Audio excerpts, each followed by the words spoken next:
आशा भोसले, तुम शापित गंधर्व हो, तुम्हें दुख सहना ही पड़ेगा। आखिर क्यों उनके अपने ही भाई ने उनसे ऐसी बात कही थी। सुरों की मलिका आशा भोसले, जिनकी आवाज जितनी खूबसूरत थी, उनकी जिंदगी उतनी ही दर्द से भरी रही।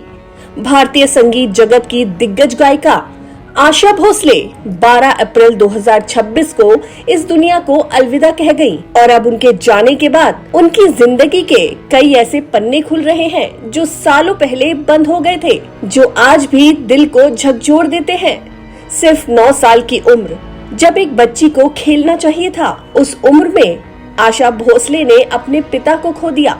घर की जिम्मेदारियां और आर्थिक तंगी, इन सब ने उन्हें बहुत जल्दी बड़ा बना दिया और ऐसे मुश्किल वक्त में एक रिश्ता और भी ज्यादा मजबूत हुआ और वो रिश्ता था 2 बहनों का रिश्ता, लता मंगेशकर और आशा भोसले का रिश्ता।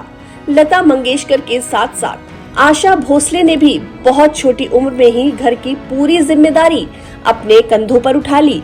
कभी स्टूडियो, कभी फिल्म सेट और कभी मंच। दोनों बहनों ने दिन रात मेहनत की ताकि परिवार को संभाल सके। लेकिन अगर उनकी जिंदगी का सबसे दर्दनाक हिस्सा देखा जाए तो वो सिर्फ उनका करियर नहीं था, बल्कि उनकी शादियां भी थीं। सिर्फ 16 साल की उम्र में आशा भोसले ने अपने से 15 साल बड़े गणपत राव भोसले से भागकर शादी कर ली। ये शादी प्यार से ज्यादा एक जिद थी जो आशा जी ने अपने परिवार के खिलाफ जाकर की। लेकिन शादी के बाद हकीकत बिल्कुल अलग निकली। ससुराल में उन्हें अपनापन नहीं मिला, बल्कि ताने, तकलीफें और प्रताड़ना मिली। कहा जाता है कि उन्हें घरेलू हिंसा तक झेलनी पड़ी थी। आशा भोसले के पास 3 बच्चों की जिम्मेदारी और एक बिखरता हुआ रिश्ता रह गया था। शादी के लगभग 11 साल बाद आखिरकार उन्होंने हिम्मत दिखाई और अपने बच्चों के लिए वो घर हमेशा के लिए छोड़ दिया। एक औरत के लिए उस दौर में ये फैसला लेना बिल्कुल भी आसान नहीं रहा होगा, लेकिन आशा भोसले ने हिम्मत नहीं हारी। उन्होंने खुद को संभाला और फिर से खड़ी हुई। अपने पति से अलग होने के लगभग 20 साल बाद आशा भोसले की जिंदगी ने उन्हें एक और मौका दिया।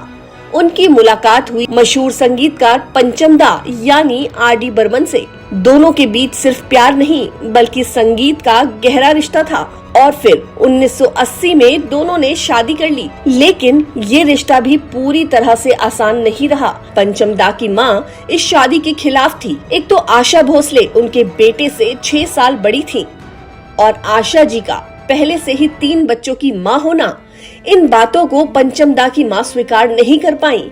यहाँ तक कि शादी के बाद भी आशा भोसले को घर में आने की इजाजत नहीं दी गई, यानी दूसरी शादी में भी उन्हें अपनापन नहीं मिला।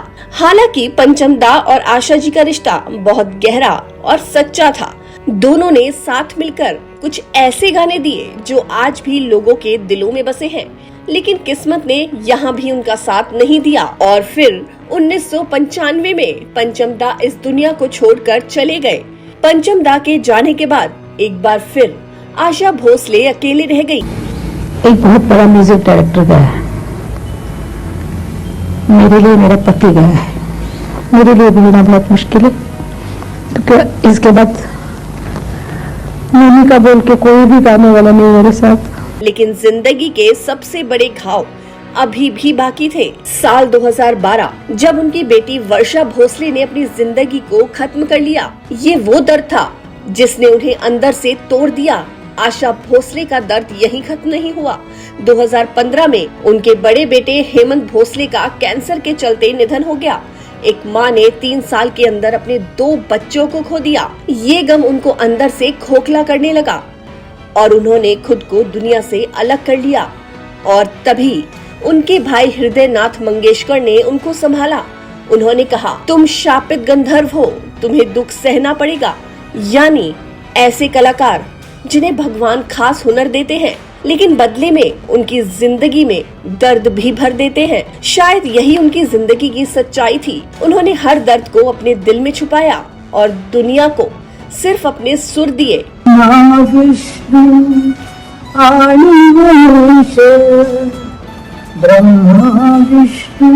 उनके छोटे बेटे आनंद भोसले आज उनके काम और बिजनेस को संभालते हैं। भले ही आशा भोसले अब हमारे बीच नहीं है, लेकिन उनकी आवाज, उनकी कहानी और उनका संघर्ष हमेशा जिंदा रहेगा।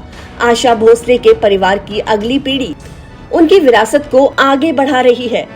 उनके पोते चैतन्य भोसले संगीत से जुड़े हैं और उनकी पोती जनाई भोसले भी अपने करियर में पहचान बना रही हैं।